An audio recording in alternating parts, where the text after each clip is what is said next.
बोलिए सच्चिदानंद भगवान की जय। बोलिए माता रानी की जय। आज नवदुर्गा का षष्ठम दिन है। छठे दिन माँ नवदुर्गा के कात्यायनी स्वरूप का पूजन होता है। माता कात्यायनी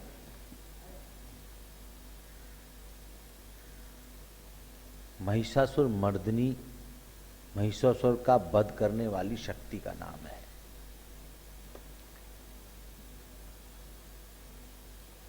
मां का जन्म एक ऋषि के परिवार में हुआ।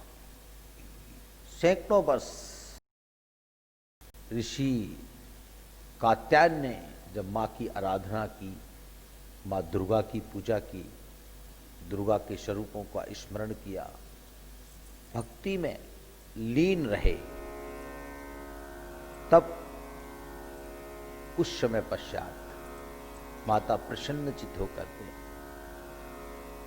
ऋषि को जब दर्शन दिया और ऋषि से कहा क्या वरदान चाहिए, तो ऋषि ने उनको अपने यहाँ पुत्री के रूप में जन्म लेने के लिए वरदान मांगा।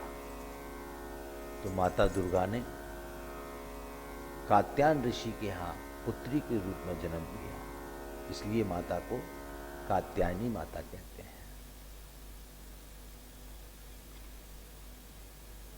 महिषासुर का वध। महिषासुर ने बहुत समय तक तप करके ब्रह्मा जी से वरदान प्राप्त किया कि मुझे कोई पुरुष नहीं मार पाए, क्योंकि जब कभी व्यक्ति तप करता है तो तप से उसको शक्ति प्राप्त होती है। तब जप करता है, जप से भगवान के दर्शन होते हैं। जप और तप दो मार्ग हैं ईश्वर को प्राप्त करने। तप किया, भगवान प्रकट हुए, ब्रह्मा जी प्रकट हुए। ब्रह्मा जी ने वरदान देने के लिए कहा तो उसने मांग लिया कि मैं अमर हो जाऊं, मुझे कोई पुरुष ना मार सके। नारी को इतना उसने निर्बल समझ लिया कि नारी के लिए नहीं कहा, पुरुष ना मार सके। तथास्तु अत्याचार बढ़ गया, अधर्म बढ़ गया, पुत्रियों के प्रति, देवियों के प्रति लोगों में कुदृष्टि पैदा होने लगी। तब मां ने अवतार धारण करके महिषासुर का वध किया, कात्यायनी मां ने। ये वो शक्ति है जो संपूर्ण जगत को सुरक्षा प्रदान करती है, विकारों से मुक्ति की दाता है, सुरक्षित करती है।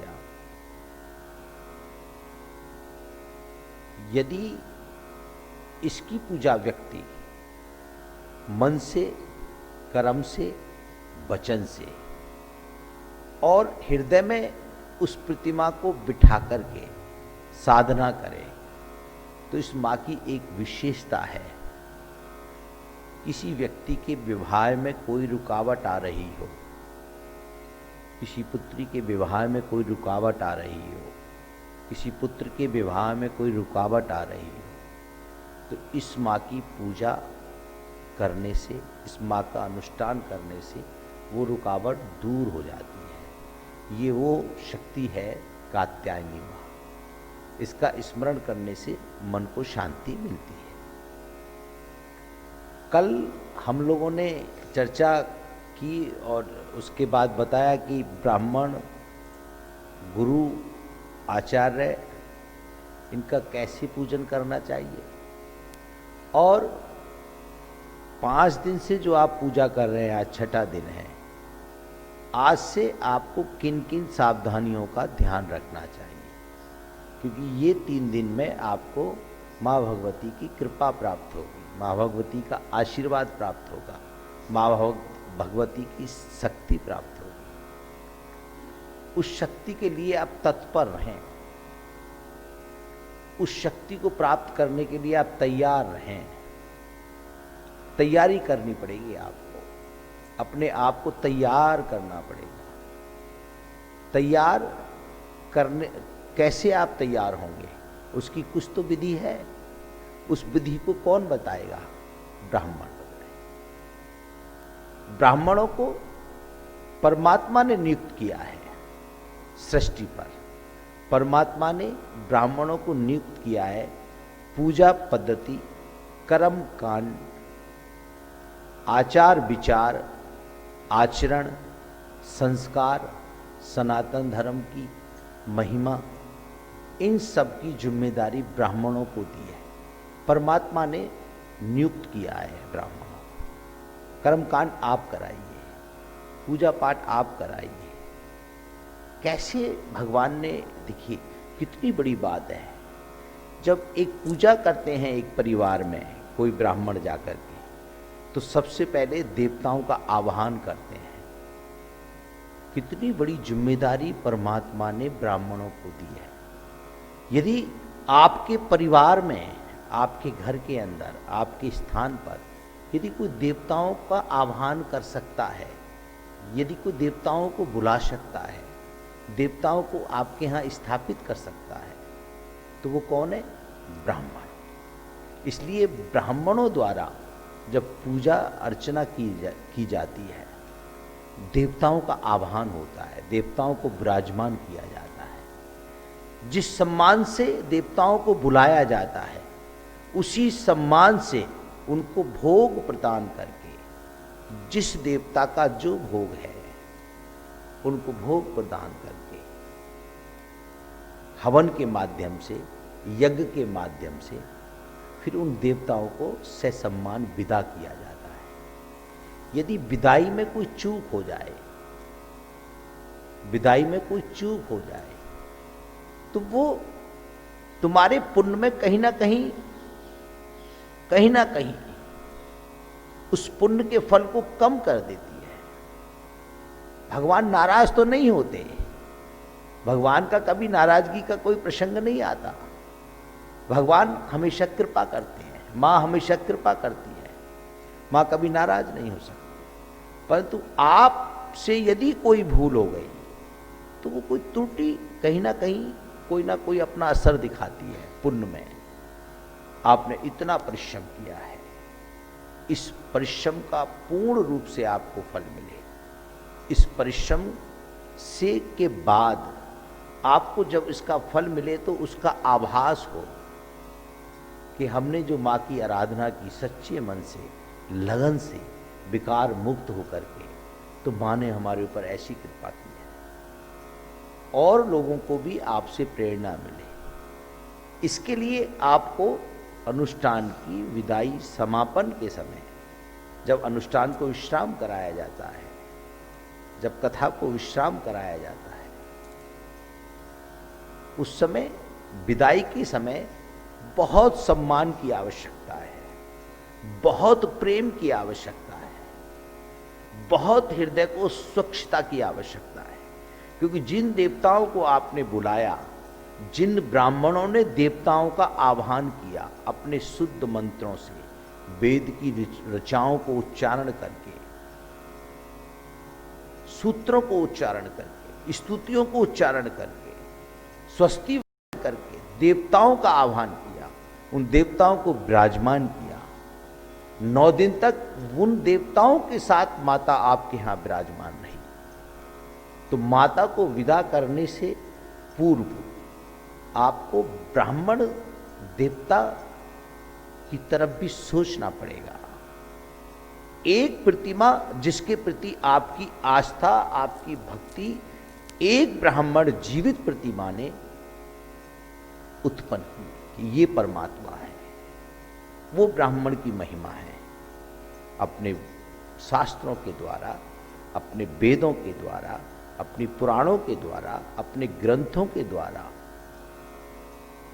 व्याख्यान किया, प्रमाण दिए, आपको प्रमाणित किया कि हमारे वेदों ने ये कहा है, माँ की ये शक्तियां हैं, देवताओं की ये शक्तियां हैं, उनसे अवगत कराया, उनसे परिचय कराया ब्राह्मण।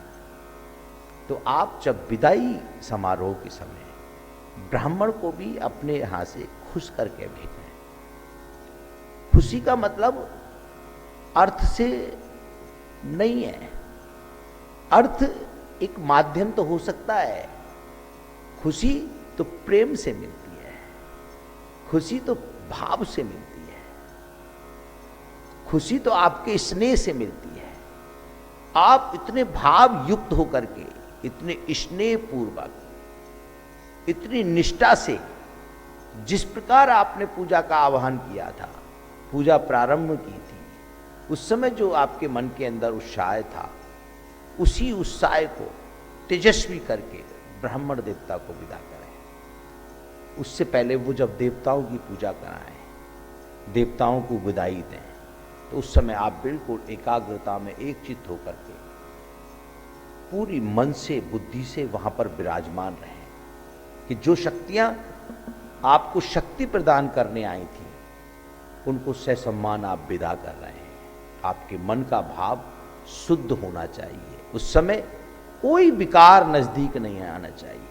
वो कुछ पल होते हैं, कुछ क्षण होते हैं, कुछ घड़ी होती है, उतने समय के लिए केवल आप ब्राह्मणों से और उस परमपिता परमात्माओं से जुड़ जाएं, तो आपके अंतःकरण में पूर्ण रूप से उस अनुष्ठान का फल प्राप्त होगा। आपके परिवार में उस अनुष्ठान का फल प्राप्त होगा। आपके वातावरण को वो अनुष्ठान शुद्ध कर देगा। उस समय आप अपने आप में बड़प्पन ना दिखाएं, आप विनम्र होकर के भक्त बन जाएं, सरल होकर के भक्त बन जाएं, तब आपको नवरात्रि के अनुष्ठान का पूर्ण फल मिलेगा। कभी कभी ब्राह्मण, क्योंकि ब्राह्मण बहुत संतोषी होते हैं, ऐसा शास्त्र भी कहता है, ब्राह्मण संतोषी और व्यापारी असंतोषी। ऐसा मैं नहीं कहता, शास्त्र कहता है।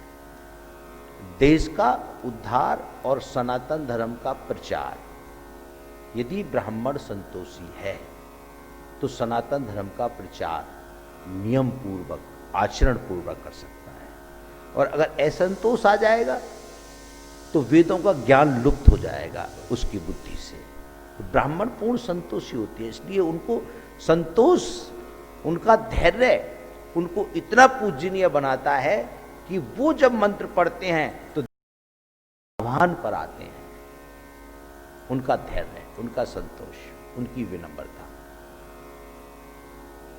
व्यापार अर्थ इकट्ठा करता है। आप व्यापार में हैं, आपके यहाँ पर अनुष्ठान हुआ है, आपके यहाँ पर माँ भगवती का आह्वान हुआ है, आपके यहाँ पर सभी देवताओं को बुलाया गया है। उन देवताओं को बुलाने के लिए कौन साक्षी था? ब्राह्मण देवता साक्षी था। इसलिए ब्राह्मण देवता को भी पूर्ण रूप से खुश करके अपने यहाँ से विदा करें, तभी पूर्णता पूर्वक आपके यहाँ खुशियां विराजमान होंगी। ध्यान रखते हुए, वातावरण की शुद्धि का ध्यान रखते हुए, कहीं प्रदूषण ना फैले, कहीं एकाग्र चित्त कहीं भी स्थान को ढूंढकर उनको वहां रखवा दिया जाए सम्मान पूर्वक। वो विदाई है। विसर्जन का मतलब ही त्याग है। देवता आते हैं, आशीर्वाद देके, वरदान देकर के फिर चले जाते हैं। वैराग्य है विसर्जन का मतलब। कोई भी चीज को, कोई विसर्जन जब किया जाता है, मगर आस्था का केंद्र है विसर्जन। आस्था का केंद्र है विसर्जन। विसर्जन करने के बाद आस्था जागृत रहती है कि प्रभु फिर आएंगे, प्रतिमा फिर मिलेगी। ये दृश्य बहुत बार आपको बंबई में देखने को मिलेगा। गणपति जी की प्रतिमा को लोग विसर्जन करते हैं, फिर मन में भाव रहता है कि साल फिर प्रतिमा लेके आते हैं। आस्था जीवित रहती है विसर्जन के अंदर। बंबई के कुछ लोग यहाँ विराजमान है तो बोलते हैं गणपति बाबा मोरिया और पुरचा वर्षी लो करिया, पुरचा वर्षी लो, अगली बरस जल्दी। तो आस्था का केंद्र है विसर्जन, आस्था का केंद्र है विदाई। आपकी आस्था को मजबूत करके जा रही है। कि अगली साल फिर अनुष्ठान होगा, अगली साल फिर भगवान की कृपा होगी, अगली साल फिर हम माँ का आह्वान करेंगे, अगली साल फिर हम माँ के 9 रूपों का स्मरण करेंगे। इसलिए विदाई के समय जितना सम्मान माँ के प्रति है, उतना ही सम्मान उस अनुष्ठान को कराने वाले आचार्य के प्रति होना चाहिए, तभी वो अनुष्ठान पूर्ण रूप से सफल माना जाएगा। आप देखिए ब्राह्मण की महत्वता आपके जीवन में। जब जन्म होता है, कौन निर्णय लेता है? किस घड़ी में जन्म हुआ है, किस पल में जन्म हुआ है, किस नक्षत्र में जन्म हुआ है, कौन निर्णय लेता है? प्रकृति से आपको कौन परिचय कराता है, कौन नाम देता है? एक ब्राह्मण आकर के आपको ज्योतिष के माध्यम से आपका नामकरण करता है। अंत समय के समय भी बिना ब्राह्मण के कर्म कांड पूर्ण नहीं होता। तो ब्राह्मण की जीवन में महत्वता है। जीवन में ब्राह्मण बहुत बहुत उपयोगी और महत्वपूर्ण व्यक्तित्व है, इसलिए उनका भी सम्मान पूर्ण रूप से करना चाहिए समापन के समय। यदि इन सब बातों का ध्यान रखा तो ये अनुष्ठान आपका पूर्ण होगा और इस अनुष्ठान का पूर्ण रूप से आपको लाभ होगा। आपकी जो भी इच्छाएं हैं, पुत्र नहीं है पुत्र होगा, धन नहीं है धन आएगा, अवश्य, इसमें कोई संदेह नहीं है, क्योंकि ये माँ की कृपा है। 9 दिन आपने अपने जीवन के माँ के चरणों में लगाए हैं, उसका फल आपको अवश्य मिलेगा। परंतु विदाई में आपको सावधानी अवश्य बरतनी। बेटियों की पूजा कैसे करनी है, कन्या पूजा, ये विषय मैं कल रखूंगा, क्योंकि परसों आपको कन्या पूजन करना है। अगर कल मैं आपको विशेष तरीके से ये समझाऊंगा कन्या का कैसे पूजन किया जाता है और कौन कौन सी अवस्था कन्याओं की होती है, और कन्याओं को जैसे कौन कौन सी अवस्था में किस किस प्रकार से पूजते हैं, वो विषय में कल मैं आपको बताऊंगा, क्योंकि परसों कन्या पूजन होगा। आज का दिन लगा के 2 दिन और आपके पास बचे हुए हैं। 2 दिन और माँ के साथ हैं आप। आज है, फिर सप्तमी, फिर अष्टमी, नवमी को तो माँ को विदा करना ही है, विदाई है। माँ अपनी शक्तियों को छोड़ करके, क्योंकि वो तो सृष्टि है, वो तो हर जगह विराजमान है, फिर सृष्टि में हो जाएगी, परंतु उसकी शक्तियां आपके अंतःकरण में विराजमान हो जाएंगी और आपके मन के अंदर आस्था का केंद्र बन जाएगा। अगली नवरात्रियों का आपको इंतजार होगा, अगली नवरात्रियों के प्रति आप अभी से समर्पित हो जाएंगे, आपके मन में प्रसन्नता आएगी। इन 6 महीनों में आपके कार्य पूर्ण होने लगेंगे, आपकी मनोकामनाएं पूर्ण होने लगेंगी, तो आपके मन में फिर समर्पण का भाव उत्पन्न हो जाएगा, तो आपकी आस्था केंद्रित हो जाएगी। जो आस्था आपकी हिलती थी वो अब केंद्रित हो जाएगी। जब केंद्रित हो जाएगी तो आप परम भक्त बन जाएंगे। परंतु विषय वही है, अब 2 दिन आपको बड़ी सावधानी पूर्वक माँ की उपासना, माँ की पूजा, माँ की अर्चना, और जो ब्राह्मण आपके यहाँ अनुष्ठान कराने आ रहे हैं या जहाँ पर आप अपना अनुष्ठान ब्राह्मणों के द्वारा करा रहे हैं, जहाँ आप नहीं पहुँच पा रहे हैं, तो आप उन हृदय से उनका आभार व्यक्त करते हुए से सम्मान, जिस प्रकार माता की विदाई करें उसी प्रकार उनकी भी विदाई करें, तो आपका ये अनुष्ठान पूर्ण होगा। ये माँ कात्यायनी की आज की लीला के साथ साथ मैंने आचार्य और ब्राह्मणों के विषय में बताया और विदाई के विषय में बताया कि आपका ये अनुष्ठान पूर्ण हो और इसका पूरा फल आपको मिले, इसलिए आपको विदाई पर बहुत विशेष ध्यान रखना है। ओम शांति। अब एक भगवान का कीर्तन कर रहे हैं।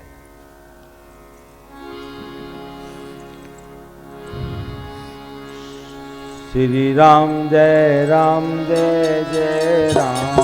श्री राम जय राम, श्री राम जय जय राम। राम जय जय राम। श्री राम जय जय राम। श्री राम जय जय राम। श्री राम जय जय राम। श्री राम जय जय राम। श्री राम जय जय राम।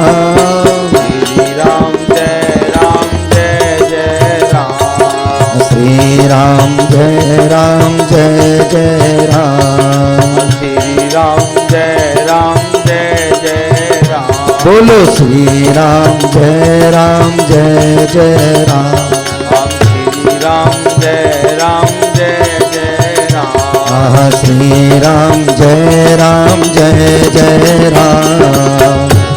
हम जय जय राम। श्री राम जय जय राम। श्री राम जय जय राम। बोलिए सच्चिदानंद नंद भगवान की जय।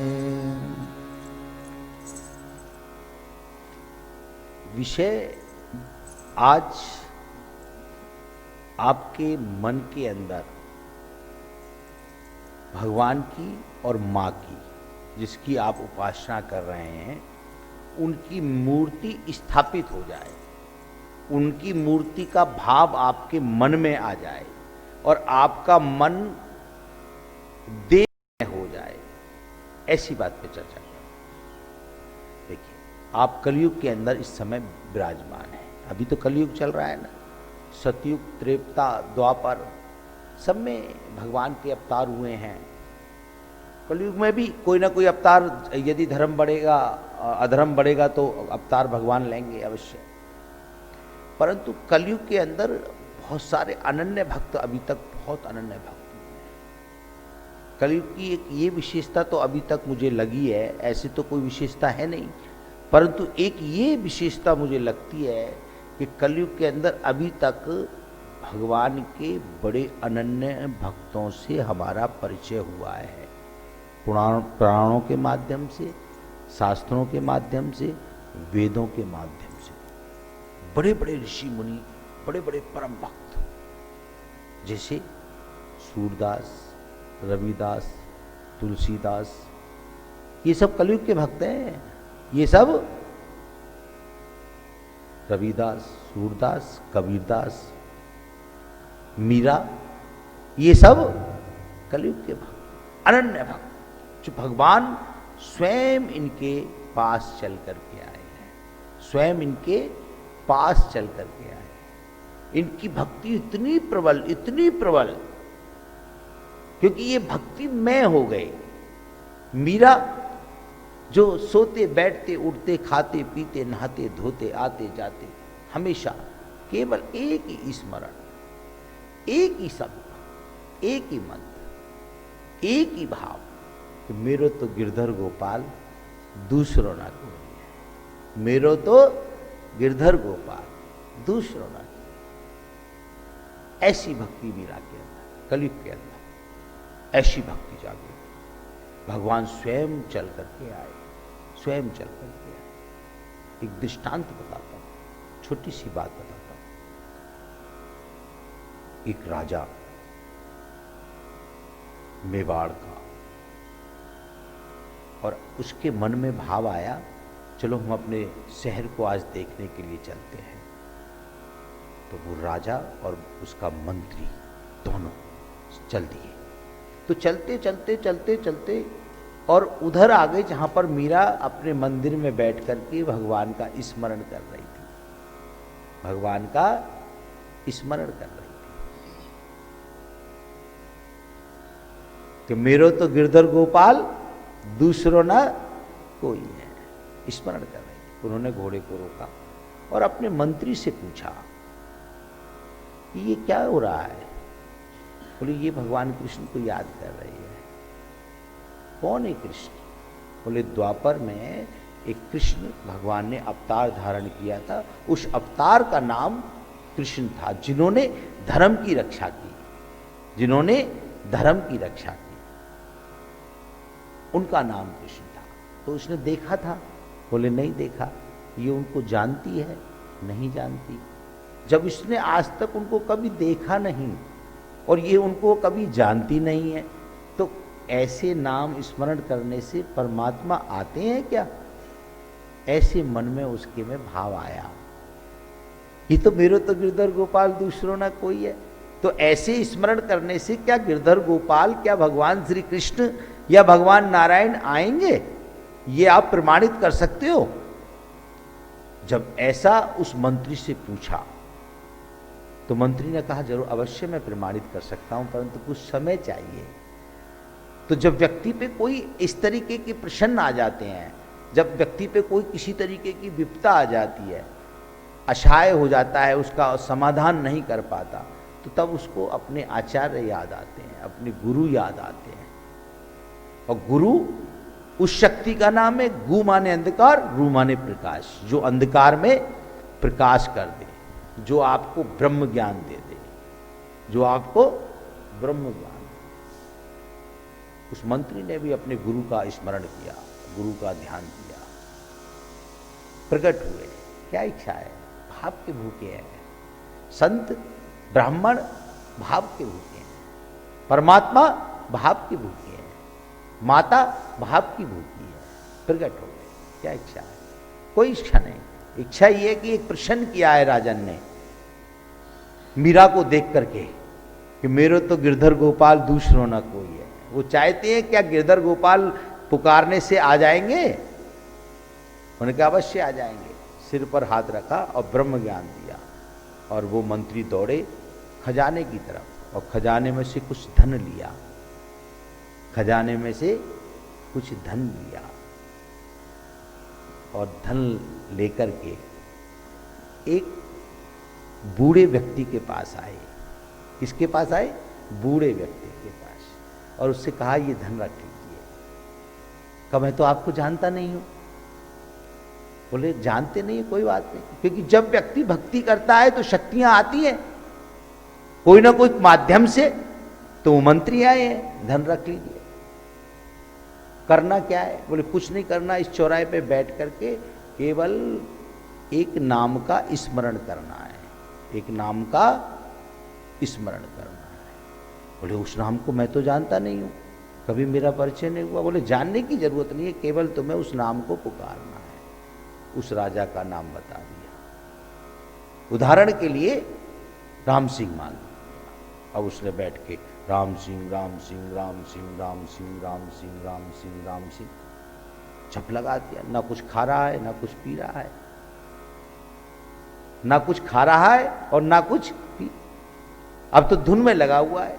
पूरे शहर में चर्चा हुई, पूरे व्यक्तित्व में हल्ला हुआ। भाई राजन, तुम्हें कोई व्यक्ति पुकार रहा है, तुम क्या है उसकी इच्छा है, क्या उसको परेशानी है, जाकर क्यों नहीं सुनते हो? पूरे जब शहर से ऐसी आवाज आने लगी तो राजा के मन में भाव हुआ, और उसने फिर उस मंत्री, दोनों एक दूसरे से परिचित नहीं है, दोनों एक दूसरे से परिचित नहीं है, मगर परिचय कराने वाला वहां पर स्थित है, उनका मंत्री। जब परमात्मा से आपका मिलन होता है तो आप दोनों उपस्थित होते हैं। उस समय परिचय कराने वाला अगर कोई होता है तो वो या तो गुरु होता है, या तुम्हारा आचार्य होता है, या तुम्हारा पुरोहित होता है। क्या चाहिए? क्यों पुकार रहे थे? क्या इच्छा है? अब वो उसकी तरफ देख रहे हैं, वो उनकी तरफ देख रहे हैं। आप भक्ति में इतने विभोर हो जाते हैं, जब शक्ति आती है तो आपके पास मांगने के लिए कोई शब्द नहीं होता, वो संपूर्णता अपने आप दे जाती है। अब वो एक दूसरे की तरफ देख रहे हैं। तो मंत्री ने कहा प्रभु इसको कोई इच्छा नहीं है, इसको कोई इच्छा नहीं है, तो इसने हमको क्यों पुकारा? बोले यही बात समझाने के लिए मैं आपको यहां लेके आया हूं। जिस प्रकार मीरा पुकार रही थी मेरा तो गिरधर गोपाल दूसरों ना कोई है, इसी प्रकार इसने आपके नाम का स्मरण किया। और जब नाम की गूंज, नाम की आवाज चारों तरफ फैलने लगी तो आप इससे चल करके आए इसके पास, और इससे पूछ रहे हैं बोल भाई तेरी क्या इच्छा है, क्या चाहता है? तुम तो इसको जानते नहीं है। इसी प्रकार जब व्यक्ति परमात्मा में हो जाता है और भक्ति में लग जाता है तो परमात्मा ऐसे आ जाता है जैसे आप आए हैं, और परमात्मा आकर के ऐसे ही पूछता है क्या इच्छा है, क्या सेवा है। ऐसी भक्ति जब आपके अंदर लगन वाली मीरा जैसी उत्पन्न हो जाएगी तो परमात्मा स्वयं आपके पास चल करके आएगा। आज का दिन तो ऋषियों का ही है। ऋषियों ने पूजा की, अर्चना की, साधना की, तपस्या की। उनके उसी तप का तो फल था कि माता कात्यायनी ने कात्यायन ऋषि के यहां पुत्री के रूप में जन्म लिया। ये आपकी भक्ति का फल है। आपको जो भी कुल मिला है, ब्राह्मण कुल मिला है, क्षत्रिय कुल मिला है, वैश्य कुल मिला है, शूद्र कुल मिला है, कोई भी कुल, भगवान की कृपा है। भगवान ने आपको इस योग्य समझे तभी तो आपको कुछ जिम्मेदारी देके भेजा। वेदों का ज्ञान ब्राह्मणों के पास है, अर्थ का ज्ञान वैश्यों के पास है, रक्षा का ज्ञान क्षत्रियों के पास है, सेवा का ज्ञान कैसे सेवा होती है भगवान की सेवकों के पास है। तो आप सेवक बन करके तब परमात्मा का स्मरण करेंगे, तब परमात्मा आपके हृदय से प्रकट होंगे, जैसे मीरा के हृदय से प्रकट हुए। मीरा के मन में जब भाव पैदा हुआ, मेरो तो गिरधर गोपाल दूसरो ना कोई नहीं। वो गिरधर गोपाल जब मीरा के हृदय से प्रकट हो सकता है तो हे राजन, आप जब यहां प्रकट हो सकते हैं, चल के आ सकते हैं, तो वो परमात्मा हमारा भगवान श्री कृष्ण इसी प्रकार चल करके आता है और वो यही पूछता है कि बोल भैया तेरी क्या इच्छा है। भक्तों की इच्छा पूर्ण करके, शक्ति में करके परमात्मा चले जाते हैं।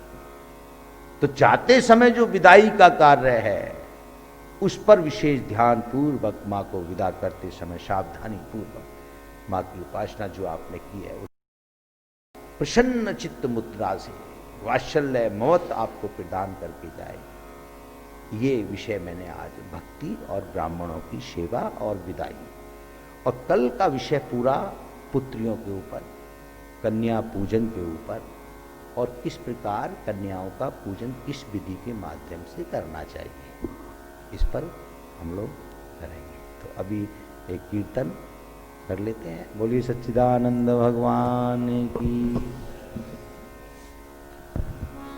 श्री कृष्ण गोविंद हरे मुरारे, हे नाथ नारायण वासुदेवा।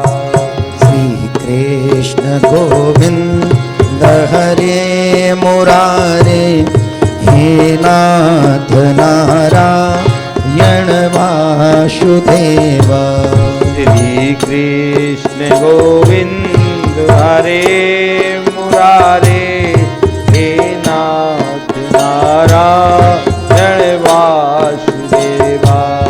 श्री कृष्ण गोविंद हरे मुरारे, हे नाथ नारायण वासुदेवा। हे नाथ नारायण वासुदेवा, हे नाथ नारायण वासुदेवा। हे नाथ नारायण वासुदेवा, हे नाथ नारायण वासुदेवा। श्री कृष्ण गोविंद मुरारे, हे नाथ नारायण वासुदेवा। श्री कृष्ण गोविंद हरे मुरारे, हे नाथ नारायण वासुदेवा। हे नाथ नारायण वासुदेवा। हे नाथ नारायण वासुदेवा। हे नाथ नारायण वासुदेवा।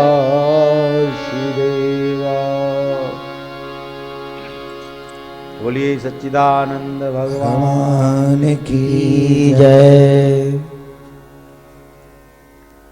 माता कात्यायनी के दिन आज आपके हृदय की भक्ति को जागृत करना और ब्राह्मणों के आचरण के विषय में, आपके आचरण के विषय में, आप कैसे मर्यादित रह सकते हैं, आप कैसे अपने मन को परमात्मा से जोड़ सकते हैं, कौन आपका साक्षी बनेगा, कौन आपको उस दर तक लेके जाएगा, कौन उस रास्ते तक लेके जाएगा, कौन आपको मिलाएगा, ये विषय पे आज चर्चा हुई। तो विदाई के लिए आज का विषय यहाँ पर पूर्ण करते हुए और कल पुत्रियों के विषय में और कन्याओं के विषय में हम प्रसंग लेंगे कि कल सप्तमी के दिन माता का जो रूप है उसका वर्णन करते हुए कैसे कन्याओं का पूजन करना है और कैसे आपको नवरात्रि के अनुष्ठान का विश्राम करना है, इस विषय को कल समझाएंगे। ओम शांति शांति।